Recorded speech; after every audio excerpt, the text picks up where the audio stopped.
Yo, hey everybody. Wanted to put together a video, but when I was thinking about the content for this video, the conversation that I wanted to have, or the perspective that I wanted to give, I wanted to think about just a recap. And so I want to put together a recap because I believe that I learned so much in this weekend that was full of just so many different experiences. A lot of them were not professional experiences, right, where they involve the workplace, but the conversations that were had on soccer fields, on football fields, with my peers, definitely can have an inroads into the professional space. So let's talk about the weekend. So the weekend started with, let's just say Friday. Well, actually, Friday evening. Actually, Friday day. Went into a conversation that was about A, but it turned into B, right? So let me give some context. Have you ever went to a meeting thinking that we were going to talk about A, but it quickly turned into, hey, we're going to pivot, talk about something else. But the thing that we're going to talk about, we've been talking about this without you, right? And so what happens if you're a leader that you just aren't privy to the conversations that are happening behind closed doors that may or may not involve you, right? So that's something that I had to, understand and wrestle with, in real time. And the fact of the matter is this: as a leader leading other people, we know that relationships matter, how you communicate matters, and how you problem solve matters, like those three things. And if we skip out or shortcut any one of those three, like individuals' mindsets will be damaged, right? Maybe not physically hurt, but like people have to navigate through that because they have been either left out of the loop or they are a piece of a bigger puzzle. But you know what? We're going to create a picture without that piece, without that puzzle. What then happens to the folks that you're leading, right? You will have then left them behind. That was one of the lessons.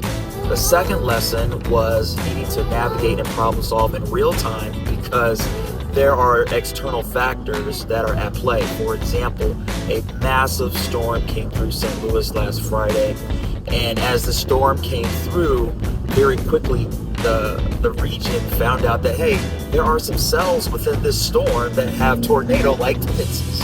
And yes, a tornado came through a good portion of St. Louis, North St. Louis City, and affected many people. Lives were lost, damage was had, but there lies the challenge. How do we work through this together? I'm very happy and excited to see that volunteers stepped up, community members stepped up, community leaders stepped up to help each other, even though they themselves may not have been physically affected by the loss of their home or family member. Now, having said that, as I left a meeting and I'm headed to another part of the St. Louis area, I quickly see that a storm is coming in and hail is falling. So what did I do? I had to problem solve very quickly. So what did I do? Well, I went into a local bank, into their awning, and then was joined by many other people trying to escape the hail. But I think this is really prophetic, meaning that, you know what? Things will happen in our lives that we have no control over, but we still cannot absolve ourselves of the problem-solving abilities that we all need to have. We need to problem solve. If the world is not crumbling around us, even though hail is falling, we must problem solve. Think through this. If things are happening to you intentionally by other leaders or people that you're connected to, problem solve through that to where you can maintain mental clarity and also see what the future can look like. That's the second lesson I learned. The third lesson is my son plays competitive soccer. They had a tournament this weekend. Going into this tournament, what the parents found out is that we were going into a tournament where the competition that we were playing was a level, if not two levels, above us. And so that presents a challenge. We need to rise to the challenge and not, go in expecting to lose. So what did we do? As parents, we banded together and we were the sixth man if we were playing basketball, or the 10th player on the field, right? Because we move in a manner where we're cheering together, screaming together, coaching together. We even, bring the music. One of the parents may bring the libations, whatever. But with that said, we can do some incredibly hard things, even though we know the deck is stacked against us on purpose. But we're still going to problem solve. We're going to still give it our best shot. And I think that we did. Now, so you're probably thinking, Diggs, well, what was the score? Well, look, we didn't win any of those games. But there were games where we knew to ourselves afterwards, you know what, we could have beat them. Because the truth be told, there was nothing special about the other team that we could match our talent to theirs. There were life lessons that were learned. And we still celebrate and we say thank you for the opportunity to compete. That was another lesson. In the last game that we played, there was a miscommunication about the color jersey to wear. We both wore our home jersey, right?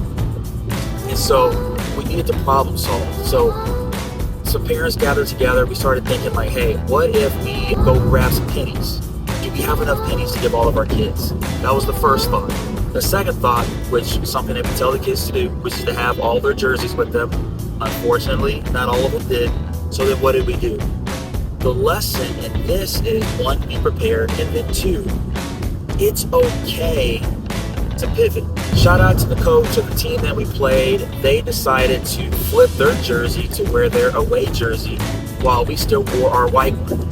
First of all, shout out to that coach. She really didn't have to do it. Actually, she really didn't need to. That was our fault.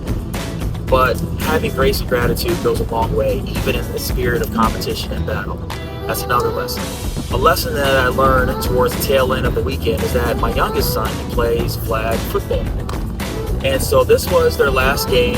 It was titled the championship or titled the Super Bowl. The winner will have gotten rings or medals or trophies or something. The lesson there was this. I needed to be prepared. My son ran for a touchdown. Ran that ball for a mile before anybody could catch him. Super proud, super excited. I saw the whole thing and cheered arguably the loudest. But Diggs, what's the lesson? My son came off the field sad that they did not win, but he goes, Dad, did you record it? And I'm like, son, I didn't, but I saw it. I was there. I was with you. I was cheering. I saw it. But Dad, did you record it? I said, son, I was there. But Dad, folks may forget that I scored this touchdown. So some context. My son, he is 9 years old, elementary school age, and he was focused on two things. One, they lost, but their loss would be okay. He could stomach the loss, but he didn't record the steps along the way, which was his touchdown. I missed it. I saw it from beginning to end, but I missed the capturing of the moment. Team, the lesson in this one, this was my last lesson, is that I needed to capture the moment. As I've worked in schools, worked at the central office, yes, it's important to be present, but if we aren't capturing the moment, capturing the feeling, capturing the spirit of what we're doing, what's happening, then we'll might as well not have our eyes open. I missed it. So now comes problem solving. I'm going to make sure that I capture particular moments and look for those opportunities when those happen. And then two, I'm going to invest in a better lens for my camera so that I can capture everything, no matter if it's on this field or that field. I'll be able to see it. So problem solving. So if anything makes sense from this video and this recap of a weekend, it's this. Your responsibility as an individual, as a leader, however you define that word, we have to problem solve, but be comfortable enough to sit in the mindset of who you're working with and not say that it doesn't matter. Just because I wasn't on the field doesn't mean that I should share that same thought and emotion that my son had. Just because I wasn't on the field with my son during his soccer tournament doesn't mean that game wasn't hard. Be with the people. even though my home is okay, my car is okay, and my family members are okay from the storm, doesn't mean that it didn't happen and it had real impact and effect on people. Be with the people. Problem solve with them. Allow their thoughts to be connected to your thoughts, and then have both of those thoughts move together. Learning so much. But in all of this, it's important to connect to the perspective of the people you're with. And together, both of you press play. Both of you press play. Let's go be great.